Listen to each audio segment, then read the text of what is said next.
চলি আছে ৰাজ্য চৰকাৰৰ বিকাশৰ 12 দিন শুকুৰবাৰে যোৰহাটক বিকাশৰ স্পৰ্শ তদুপলক্ষে যোৰহাট ষ্টেডিয়ামত অনুষ্ঠিত কাৰ্যসূচীত অংশ লয় মুখ্যমন্ত্ৰী হিমন্ত বিশ্ব শৰ্মাই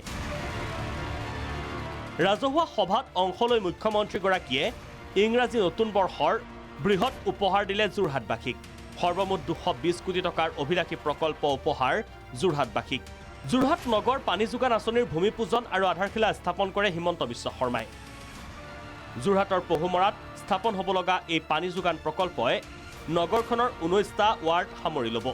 ব্ৰহ্মপুত্ৰৰ বুকুৰ পৰা 7 কিলোমিটাৰ 500 মিটাৰৰ নলাৰে পানী বুৱাই আনিব এই প্ৰকল্পলৈ ভাৰত চৰকাৰে আগবঢ়োৱা 50 কোটি টকা আৰু ৰাজ্য চৰকাৰে আগবঢ়োৱা 170 কোটি টকা সৰ্বমুঠ 220 কোটি টকা ব্যয় কৰি আমি যোৰহাট জিলাত যোৰহাট নগৰৰ বাবে এখন সুন্দৰ পানী যোগান আঁচনি নিৰ্মাণ কৰাৰ বাবে সিদ্ধান্ত লৈছোঁ আজি ভূমিপূজনো হ'ল আধাৰশিলাও হ'ল মই ভাবোঁ যে অহা এবছৰ 1.5 বছৰৰ ভিতৰত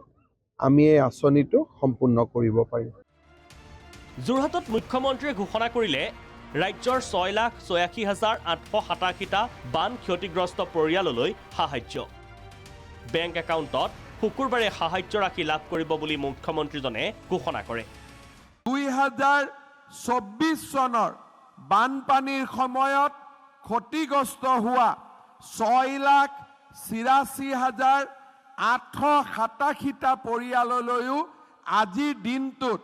আমি 353 কোটি টকা আমি সাহায্য হিচাপে আগবঢ়াম মাইক্ৰ'ফাইনেন্সৰ ঋণৰ পৰা মহিলাক সকাহ প্ৰদান কৰে মুখ্যমন্ত্ৰীগৰাকীয়ে নিৰ্বাচনী ঘোষণা অনুসৰি শীঘ্ৰেই আৰম্ভ হ'ব লাখপতি বাইদেউ আঁচনিৰ ৰূপায়ণ এই বছৰৰ ভিতৰতে আমি লাখপতি বাইদেউৰ যি আমি আঁচনি হাতত লৈছিলোঁ সেই আঁচনিখনো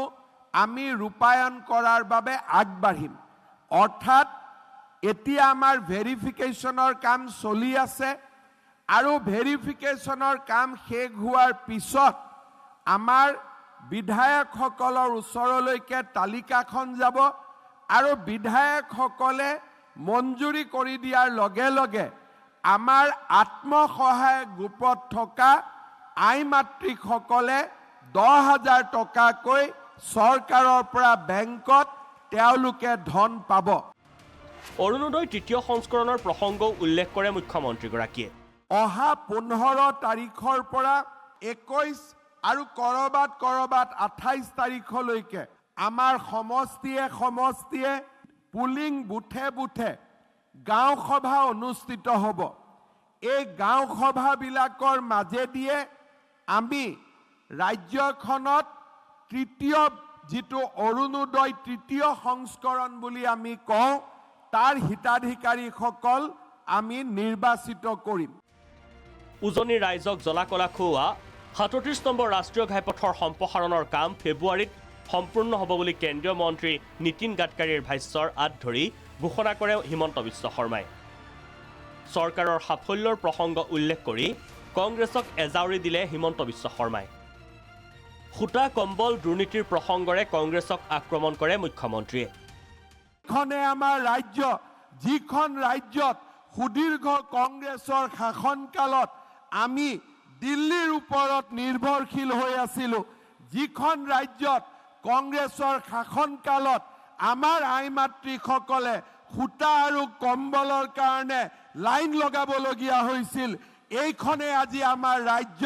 য'ত 1.5 লাখ যুৱক যুৱতীক এটকাও পইচা নিদিয়াকৈ চৰকাৰী চাকৰি দিব পৰা অৱস্থাত আহিছে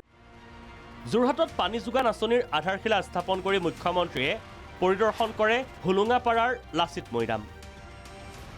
যোৰহাট চিকিৎসা মহাবিদ্যালয় পৰিদৰ্শন কৰে মুখ্যমন্ত্ৰী হিমন্ত বিশ্ব শৰ্মাই এই 12 দিনীয়া বিকাশৰ কাৰ্যসূচীয়ে ৰাজ্যৰ 10 লাখতকৈ অধিক পৰিয়ালক উপকৃত কৰিব বুলি কয় মুখ্যমন্ত্ৰীয়ে যোৰহাটৰ পৰা ভিডিঅ' জাৰ্নেলিষ্ট তপন আৰু বিশ্বৰ সহযোগত উত্তম শইকীয়া আৰু চিত্ৰকমল বেজবৰাৰ ৰিপৰ্ট প্ৰাগ নিউজ